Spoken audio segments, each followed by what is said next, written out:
Welcome. In this video, we'll guide you through the updated steps to view channel invitations on Facebook.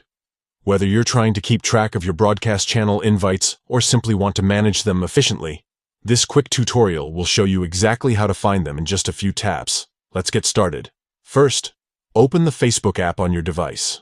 Make sure you're logged into your account to access all features. Next, tap on the Messages icon.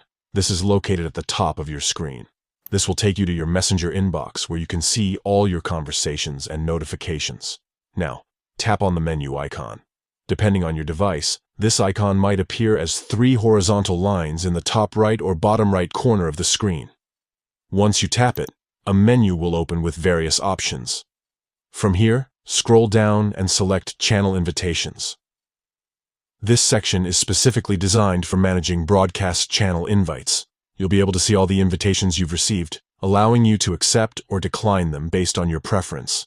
And that's it. You've successfully accessed your channel invitations on Facebook.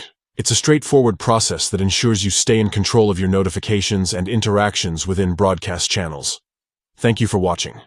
If this tutorial helped you, feel free to share it with others who might need assistance navigating Facebook's features. Stay tuned for more helpful tips and tricks.